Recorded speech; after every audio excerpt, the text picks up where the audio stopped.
तुम लोग को स्टार लगा के लिखना है। लिखो ताप से संबंधित कुछ महत्वपूर्ण बिंदु।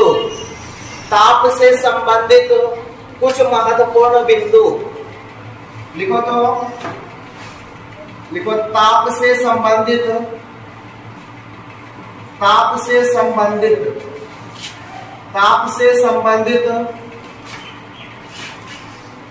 कुछ महत्वपूर्ण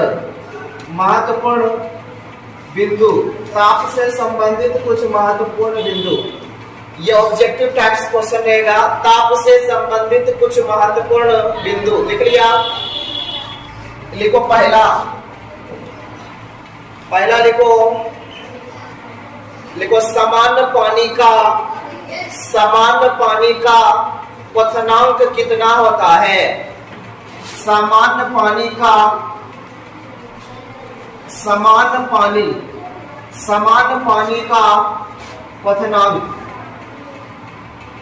क्वथनांक कितना होता है।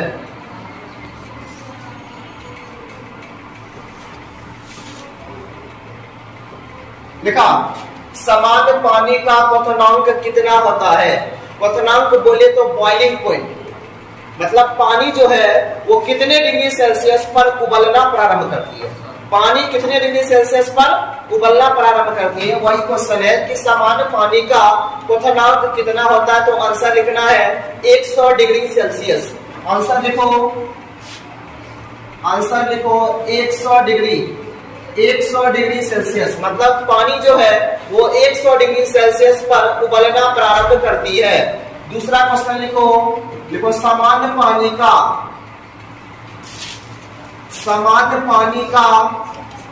गलनांक कितना होता है। गलनांक कितना होता है। सामान्य पानी का गलनांक कितना होता है। लिख लिया सामान्य पानी का गलनांक कितना होता है। गलनांक बोले तो हम बोल सकते हैं मेल्टिंग पॉइंट। गलनांक मतलब मेल्टिंग पॉइंट, ठीक है। सामान्य पानी का गलनांक कितना होता है, मतलब पानी कितने डिग्री सेल्सियस पर जमना प्रारंभ करती है, मतलब कितने डिग्री सेल्सियस पर बर्फ बन जाता है पानी। तो लिखना है 0 डिग्री सेल्सियस। आंसर लिखो 0 डिग्री सेल्सियस। पानी जो है वो 0 डिग्री सेल्सियस पर बर्फ बनना प्रारंभ करती है, ठीक है। अगला क्वेश्चन लिखो कमरे का तापमान कितना होता है। एक बंद कमरा है, उसका तापमान कितना होगा, उसका टेम्परेचर कितना होगा। लिखो कमरे का तापमान कमरे का तापमान कितना होता है। लिखो कमरे का तापमान कितना होता है। आंसर लिखो 27 डिग्री सेल्सियस। कमरे का तापमान 27 डिग्री सेल्सियस होता है। अगला लिखो मनुष्य के शरीर का तापमान। मनुष्य के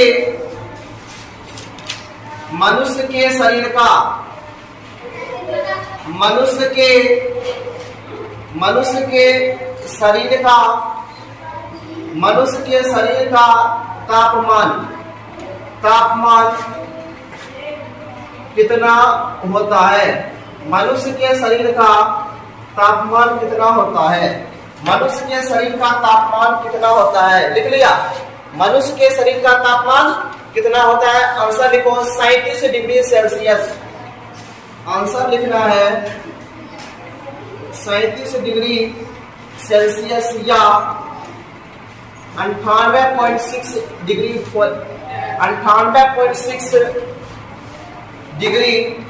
फ़ारेनहाइट।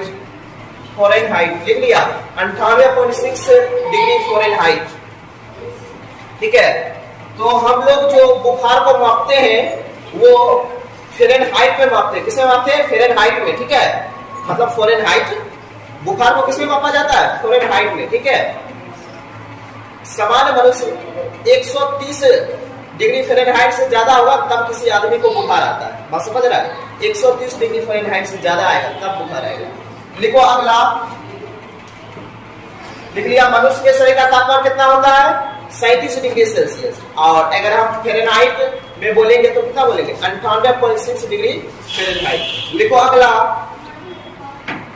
आगे लिखो, लिखो पृथ्वी की त्रिज्या कितनी होती है? पृथ्वी, अर्थ का रेडियस कितना होता है? लिखो पृथ्वी की त्रिज्या, पृथ्वी की त्रिज्या, पृथ्वी की त्रिज्या कितनी होती है? पृथ्वी की त्रिज्या कितनी होती है? आंसर लिखो 6400 किलोमीटर, 6400 किलोमीटर, 6400 किलोमीटर होता है। पृथ्वी की त्रिज्या कितनी होती है? 6400 किलोमीटर, 6400 किलोमीटर। लिख लिया, पृथ्वी की त्रिज्या होती है 6400 किलोमीटर। बोले तो 6.4 इंटू 10 की पावर 6 मीटर, 10 की पावर 6 मीटर। ठीक है, पृथ्वी की त्रिज्या कितनी होती है? 6400 किलोमीटर या 6.4 गुना 10 की पावर 6 मीटर। अगला लिखो, इलेक्ट्रॉन का द्रव्यमान कितना होता है? इलेक्ट्रॉन का द्रव्यमान कितना होता है? लिखो, लिखो इलेक्ट्रॉन, इलेक्ट्रॉन का द्रव्यमान, इलेक्ट्रॉन का द्रव्यमान कितना होता है? इलेक्ट्रॉन का द्रव्यमान कितना होता है? ठीक है, सभी बच्चे को याद रखना है इलेक्ट्रॉन का द्रव्यमान कितना होता है। तो इलेक्ट्रॉन का द्रव्यमान होता है 9.1 इंटू 10 की पावर माइनस 31 kg, 9.1 इंटू 10 की पावर माइनस 31 kg। ठीक है, याद रखना है इलेक्ट्रॉन का द्रव्यमान होता है 9.1 इंटू 10 की पावर माइनस 31 kg। अगला लिखो, लिखो प्रोटॉन का द्रव्यमान, लिखो प्रोटॉन का द्रव्यमान कितना होता है? प्रोटॉन का द्रव्यमान, प्रोटॉन का द्रव्यमान, प्रोटॉन का द्रव्यमान कितना होता है? प्रोटॉन का द्रव्यमान कितना होता है?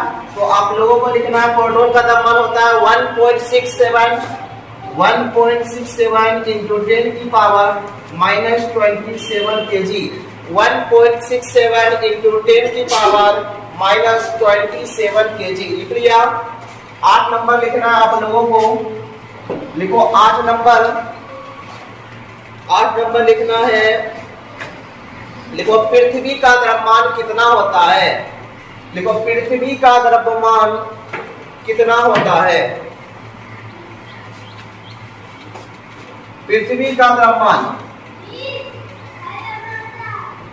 लिखो पृथ्वी का द्रव्यमान, पृथ्वी का द्रव्यमान, पृथ्वी का द्रव्यमान कितना होता है? पृथ्वी का द्रव्यमान होता है 6 गुना 10 की पावर 24 kg, 6 गुना 10 की पावर 24 kg।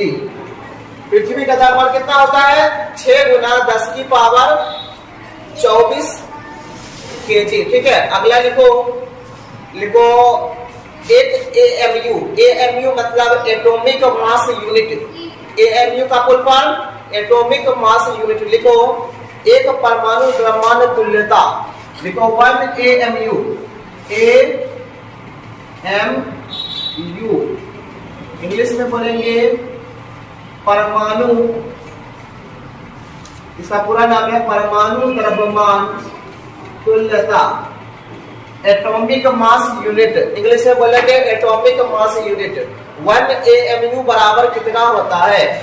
1 AMU बराबर कितना होता है? तो 1 AMU बराबर होता है 1.66 इंटू 10 की पावर माइनस 27 kg। ठीक है, इतना याद रखना। 1 AMU बराबर होता है 1.66 गुना 10 की पावर माइनस 27 kg। लिख लिया, माइनस 27 kg। और 10 नंबर लिखो, लिखो प्रकाश वर्ष, लिखो प्रकाश वर्ष किसका मात्रक होता है? लिखो प्रकाश वर्ष, प्रकाश वर्ष किसका मात्रक होता है? प्रकाश वर्ष किसका मात्रक होता है? तो आंसर लिखो दूरी का। दूरी का 11 नंबर लिखो पारसिक। पारसिक किसका मात्रक होता है? पारसिक किसका मात्रक होता है? इसका भी लिखो दूरी का। दूरी का, ठीक है। देखो प्रकाश वर्ष जो है वो खगोलीय दूरी, खगोलीय दूरी को मापते हैं। खगोलीय दूरी को मापने के लिए प्रकाश वर्ष का उपयोग किया जाता है। खगोलीय दूरी को मापते हैं प्रकाश वर्ष। खगोलीय दूरी की इकाई प्रकाश वर्ष होता है, ठीक है।